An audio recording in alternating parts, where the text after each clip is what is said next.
Good morning. It is Wednesday morning.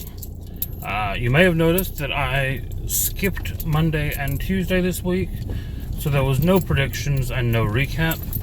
Apologies for that. Also apologies for the pause here because there's someone sat blocking my drive. Hold on, I'll be right back. There we go. I paused the recording so that you didn't hear me shouting at someone. Yeah, so it was my birthday over the weekend, and I took a couple of days off work, so I was not driving. I thought I probably still would be recording, but as it turns out, with everything I had going on, I did not. So, as I said, many apologies. Today, you can probably tell by the attire, I'm still not back at work, but I am off out. So, thought it was time for a little chat. I will say, if you watch the Marvel Defenders, or if you watch the Marvel Netflix series, and you have not watched Defenders yet, possible spoilers ahead, because I want to talk about something about that show that actually reminded me hugely of D&D sometimes, and what it kind of means for that crossover area. Now, what I'm going to refer to today is a single scene in, I believe, episode 5 of Defenders, which happens at a place called Midland Circle. Now, up until this point, the Defenders as a team have not really come together as a team. You've seen each of them off doing their own investigations. There have been a couple meetings between a couple members of the team in various capacities, but they have not actually gotten together as a group yet. And then what happens is they all end up in the same place, doing the same thing for different reasons. And a scene ensues then in the middle of this combat where a couple of them are fighting fighting side by side because there's a couple of the ones that have met each other, and someone else walks in and goes, "Hey, what are you doing here?"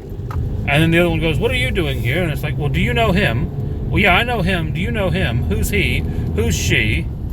And there's this really confusing moment where there are links between the characters. These two have a link, and these two have a link, and these two have a link.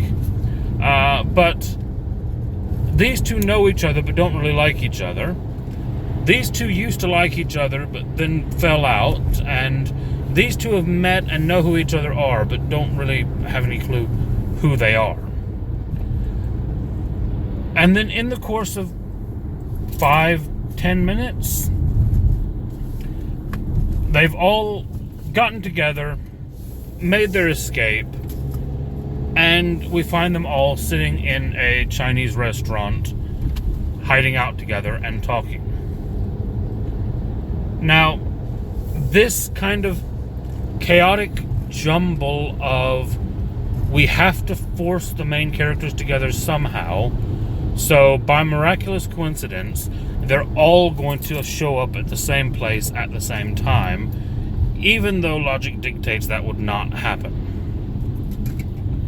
That kind of deus ex machina excuse for shoving everyone together, even though there would have been better ways to bring them together. But I feel like a lot of times, that's how we form our D&D groups. That is exactly what we do. Oh, well, we've got a fighter and we've got a ranger, so we know each other because we both worked for the town guard a while back. Okay, and then we also have a druid. Well, the druid knows the ranger because forest stuff, but doesn't really know the fighter. And the fighter doesn't know the druid. And then there's a cleric. The fighter needed to get healed once, and he went to the temple, and that's where he saw this cleric. So he knows that he's a cleric from the temple, but that's really all he knows about him. Okay, yeah, we're all going to a dungeon now. Let's go into the dungeon. And a lot of times that's how it feels when we make our groups. We string together these stories that don't really go together, and we kind of hit them with a hammer until they kind of almost do, but not really. And we call that a group. When in reality, no, he's parked completely horribly, and I'm not going to be able to get in that space. I have to go back down the other row. When in reality, that's not a group. That's a collection of individuals that we forced together. I mean, I guess you could say, yes, that does make a group in some context. But what I'm saying is, if we give it a bit more thought, a lot of times there's probably a better way to do it. So, the next time you are forming up a group, give a little bit more consideration to why the characters are together. Think through how they know each other. Think through the connections that they have. Going back to the Defenders example, I still, to this day, do not understand why they weren't already together. I'm where I'm going, but I'm going to have to finish this thought. In the middle of Iron Fist, you have the night nurse, Claire. Now, she knows Daredevil. She knows all of them, really. She stood in a building with Iron Fist and with Colleen, saying, "You can't do this on your own. You need to look for help. You know, you're out of this, whatever." And he's, "Oh no, I'm going to go fight." Never once does Claire say, "You know what? I know this guy. He lives like 2 blocks away. I've got his phone number. He does this kind of thing. He beats up the hand. This is exactly what he's doing. I'll just give him a call." Quite literally, in the Iron Fist show, they had Easter eggs where they actually walked past Daredevil's office, or Matt Murdock's office. They walked past his office. They were within 2 blocks of it, the entire thing. Not once did Daredevil ever show up during any of this. Not once did Claire think, "I'll just pick up the phone and call him." Why not? I understand why she didn't call Luke. He was in jail. Fine, I get that. Jessica went off the grid a bit after Kilgrave. I can get that. Why didn't she call Matt? Seriously, why not? That would have made a much better cohesive story. Okay, yeah, I know you, I know him. Basically, what we saw when Claire finally got Luke and Danny together. Okay, look, you trust me, you trust me. You two are doing the same thing. Talk. That should have happened before all of the rest of this. Claire is an idiot.